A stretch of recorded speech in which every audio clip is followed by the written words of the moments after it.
온누리교회 차세대 전임교육자들은 한 달에 한 번씩 청소년을 위한 큐티 영상 새벽나라라는 영상을 촬영합니다. 저 역시 매달 정해진 날 우리 청소년들을 위해서 큐티 영상을 촬영하러 가는데, 제가 촬영하러 가기 전에 꼭 하는 행동이 한 가지 있습니다.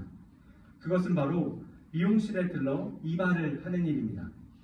한 달 동안 지저분하게 자랐던 머리를 미용실에 가서 깔끔하게 다듬고 깨끗한 모습으로 영상을 촬영하기 위함입니다. 저는 늘 이발을 미루다가 그 촬영 날짜가 잡히면 그 날짜 꼭 하루 전날 머리를 자릅니다. 늘 방문하는 미용실에 가서 이발을 하고 나오면 겉모습도 깨끗해지고 또 마음도 새로워지는 것을 느낍니다. 그렇게 모든 준비를 마치고 마치 전쟁에 임하는 군사처럼 각오를 다지고 촬영을 하게 됩니다. 오늘 저희가 함께 나눌 하나님의 말씀 속에도 이처럼 중요한 일을 앞두고 자신을 정비하는 사람들의 이야기가 나옵니다. 그들은 바로 여호수아와 갈렙, 그리고 출애굽한 이스라엘 백성들입니다. 오늘 본문 말씀은 출애굽 이후 길었던 광야 생활을 거쳐 드디어 가나안 땅에 입성했던 이스라엘 백성들의 모습을 우리에게 보여줍니다. 당시 모세와 함께했던 출애굽 1세대는 광야 생활 중에 대부분 나이가 들어 죽습니다. 그리고 이제 오늘 본문 속에는 그들의 자녀인 출애굽 2세대가 가나안 땅에 들어와 정복 전쟁을 준비하고 있었습니다. 본격적인 전쟁을 치러야 할 출애굽 2세대 이스라엘 백성들에게 하나님께서는 전쟁을 위해 매우 중요한 명령 한 가지를 내리고 계십니다. 오늘 본문 2절 말씀에 등장하는데, 우리 가능하시면 앞에 화면을 보고 다시 한번 읽도록 하겠습니다. 시작! 그때 여호와께서 여호수아에게 말씀하셨습니다. 너는 돌칼을 만들어 이스라엘 백성들에게 다시 할례를 시행하여라. 아멘. 하나님께서는 가나안 땅 정복 전쟁이라는 매우 중요한 임무를 앞두고 그 누구도 쉽게 예상하지 못했을 명령을 내리십니다. 그 명령은 바로 출애굽 1세대가 앞서 행했던 할례를 2세대 역시 받으라라는 것입니다. 4절에서 5절 말씀도 제가 이어서 한번 읽도록 하겠습니다. 여호수아가 할례를 시행한 까닭은 이렇습니다. 이집트에서 나온 사람들 가운데 전투할 수 있는 남자들은 모두 이집트에서 떠난 후 광야길에서 죽었습니다. 이집트에서 나온 사람들은 모두 할례를 받았지만 이집트에서 나와 광야에서 태어난 사람들은 할례를 받지 못했습니다. 출애굽 1세대는 하나님의 백성이라는 언약의 표로 이미 할례를 받았습니다. 하지만 오늘 말씀 5절에 나온 것처럼 광야에서 태어났던 출애굽 2세대는 할례를 받지 않은 무할례 상태였던 것이죠. 가나안 정복 전쟁을 앞두고 할례를 시행하라라는 하나님의 이 명령은 다소 시의적절해 보이지 않습니다. 보통 전쟁을 앞두고 해야 할 준비는 전쟁에 관한 전략을 구상하거나 병사들의 사기 진작을 위해 푹 쉬게 한다거나 군사훈련, 체력훈련 등으로 실전 감각을 올려놓아야 하는 것이 마땅합니다. 혹은 전쟁을 치를 때 필요한 물자와 무기를 확인하고 준비시켜야 합니다. 그런데 하나님께서는 지금 여호수아와 갈렙을 통해 전쟁과는 동떨어져 보이는 명령을 내리고 계신 것이죠. 여러분 한번 생각해 보시기 바랍니다. 만약 할례를 받았다는 소식이 적들에게 전해지면 어떻게 되겠습니까? 할례 직후 아마 움직일 수 없는 이스라엘 백성들은 적에 의해 전멸당할 수도 있는 상황입니다. 다시 말해서 전쟁을 앞둔 이 시점에 할례를 행하라는 하나님의 명령은 어찌 보면 무모하며 전쟁에 전혀 도움이 되지 않는 그러한 명령처럼 보인다라는 것입니다. 그런데 하나님께서는 다른 어떠한 준비가 아닌 오늘 본문 속 말씀처럼 바로 이스라엘 백성들에게 할례를 행하라라고 여호수아와 갈렙에게 명령하고 계십니다. 그리고 여호수아는 하나님의 이 명령대로 이스라엘 백성들에게 할례를 시행하죠. 7절에서 8절 말씀을 저희 다시 한번 한 목소리로 읽어보도록 하겠습니다. 7절입니다. 시작! 그리하여 여호수아가 그들의 아들들을 그 자리에서 일으켜 세워 할례를 시행했습니다. 그들은 광야길에서 할례 받지 못해 아직 할례 받지 않은 사람들이었기 때문입니다. 이렇게 모든 백성들이 할례를 마친 후 그들이 나을 때까지 진을 친 곳에 머물렀습니다. 아멘. 광야길에서 할례 받지 못했던 출애굽 2세대가 모두 할례를 받습니다. 모든 백성들이 할례를 마친 후 그들이 나을 때까지 진을 친 곳에서 머물렀다라고 성경은 말합니다. 그들의 몸이 회복될 때까지 기다리는 그 시간은 분명히 두려움의 시간이었을 것입니다. 적들의 공격에도 아무런 손을 쓸 수 없는 시간, 스스로 설 수조차 없는 무기력한 시간, 그들이 의지할 것이 아무것도 없었던 바로 그 순간을 하나님께서는 그들로 보내게 하십니다. 여러분, 하나님께서 이스라엘 백성들에게 왜 이런 위험천만한 일을 명령하셨습니까? 그 이유는 너무나도 분명하죠. 이스라엘 백성들은 분명히 기억해야 할 것이 있었던 것입니다. 이스라엘 백성이 누구에게 속해 있는지, 그들이 누구를 의지해야 하는지, 그들을 앞으로 이 정복 전쟁에서 승리케 하시는 분이 누구이신지 하나님께서 출애굽 2세대에게 할례를 통해 분명하게 깨닫게 하길 원하셨던 것입니다. 할례는 언약의 표징이자 하나님 앞에서 자기를 부인하고 하나님의 도우심과 은혜를 전적으로 구하게 되는 과정입니다. 앞선 출애굽 1세대가 그랬던 것처럼 하나님께서는 이제 가나안을 정복해 나가야 할 출애굽 2세대에게 너희가 여호와 하나님의 백성으로서 나만을 의지하고 나만을 바라보며 나의 도움을 구해야 한다는 것을 알려주길 원하셨던 것입니다. 하나님께서는 이와 같은 고통과 인내의 시간을 보내게 하신 후에 할례받은 이스라엘 백성들을 향해 다음과 같은 말씀을 들려주십니다. 오늘 9절 말씀 우리 한 목소리로 읽어보도록 하겠습니다. 시작. 그때 여호와께서 여호수아에게 말씀하셨습니다. 오늘 내가 너희에게서 이집트의 수치를 불려내버렸다. 그리하여 그것 이름이 오늘날까지 길갈이라 불리게 됐습니다. 아멘. 하나님께서 오늘 할례받은 이스라엘 백성들에게 이렇게 말씀하십니다.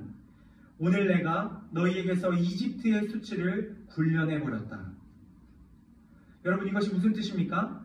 이집트에서 종살이했던 과거의 치욕과 노예 민족이라는 낙인과 광야 생활 내내 이스라엘을 조롱하던 이방인들의 시선과 언약의 표지 없이 살았던 무할례 상태의 수치로부터 하나님께서 이스라엘 백성들을 건져주시고 변화시켜 주셨다라고 말씀하고 계신 겁니다. 바로 그 놀라운 은혜를 경험한 장소, 할례를 통해 하나님의 놀라운 사랑을 경험한 장소가 오늘 말씀에 등장하는 길갈입니다. 세상의 모든 수치를 굴려보내고 새로운 정체성을 가지고 새로운 걸음을 딛게 했던 그 장소, 바로 그 장소가 길갈입니다. 이스라엘 백성들은 육신의 할례를 통해 언약 백성이 되었음을 길갈에서 확인하였고 이후에 가나안 정복전쟁 가운데 여호와 하나님을 의지할 것을 바로 길갈에서 다짐하게 됐던 것입니다. 사랑하는 성도 여러분, 이스라엘 백성들이 길갈에서 할례를 통해 하나님의 백성의 정체성을 회복했던 것처럼 오늘 이곳에 있는 우리 역시 우리에게 주신 각자의 자리, 바로 길갈에서 하나님의 백성의 정체성을 회복해야 합니다. 이스라엘 백성들에게 육신의 할례가 필요했던 것처럼 우리에게는 마음의 할례가 필요합니다. 날마다 우리 마음 가운데 하나님의 백성이라는 분명한 정체성을 회복시키는 마음의 할례가 이루어져야 한다는 것이죠. 세상의 수치를 굴려보내고 하나님의 백성으로서 하나님께 속한 자들로서 하나님만 바라보고 의지하며 살아갈 것을 우리는 날마다 예수 그리스도의 십자가 앞에서 결단하고 돌이켜야 합니다. 여러분, 그렇다면 바로 그 마음의 할례 어떻게 받을 수 있습니까? 이스라엘 백성들에게 하나님의 백성이라는 정체성을 회복하는 육신의 할례가 있었다면 우리에게는 성령께서 일으키시는 마음의 할례가 있습니다. 마음의 할례는 돌칼로 이루어지는 육신의 할례와는 달리 성령께서 예수 그리스도의 십자가로 우리 안에 날마다 새롭게 이뤄주시는 할례입니다. 마음의 할례는 성령 하나님께서 우리 각 사람 가운데 자리한 자기중심성과 옛습관, 완악함과 우리 안에 있는 모든 죄악들을 예수 그리스도의 십자가로 깨끗이 잘라주시는 사건입니다. 예수 그리스도의 십자가 앞에 나아가 우리의 모든 죄를 고백하며 그 십자가의 은혜를 구하는 마음의 할례가 이루어질 때에 우리는 하나님께서 기뻐하시는 하나님의 백성의 정체성을 회복하게 될 줄로 믿습니다. 삶의 모든 전쟁 앞에서 우리가 가장 먼저 해야 할 것이 바로 성령을 통해 우리 마음 가운데 할례를 받는 일임을 여러분 기억하실 수 있기를 바랍니다.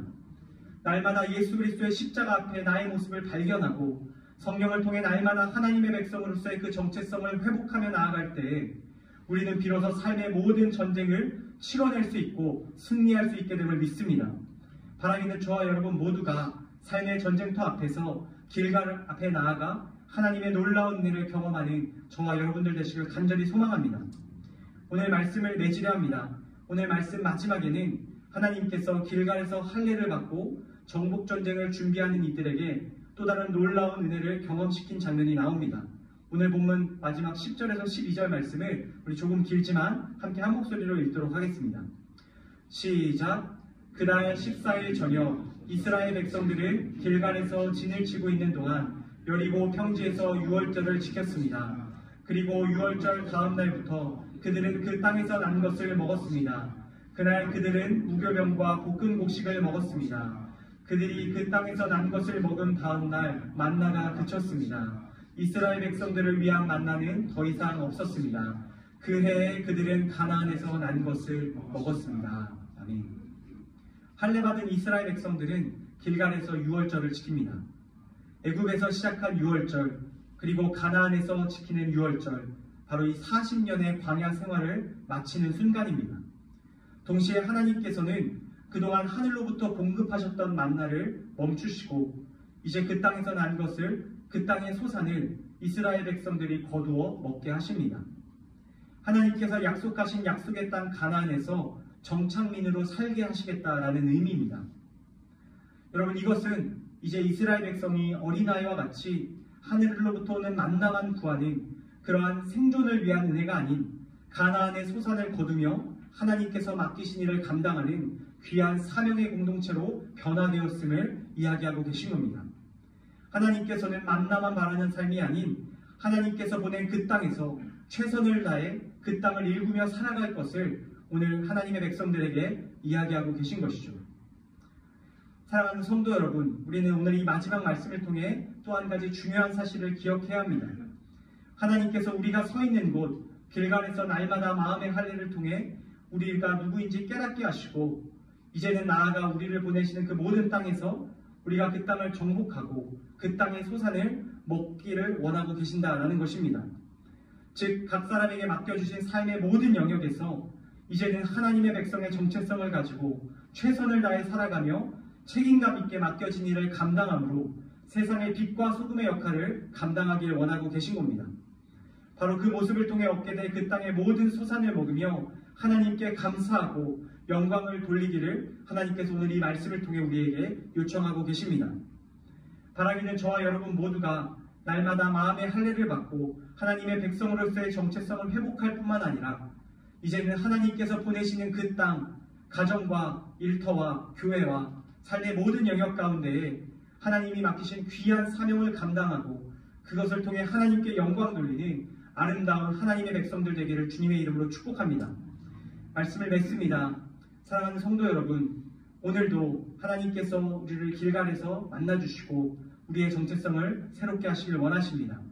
바로 그 하나님의 마음을 깨달아 알고 예수 그리스도의 십자가 앞에서 우리의 모습을 다시 한번 발견하는 저와 여러분들 되시길 원합니다.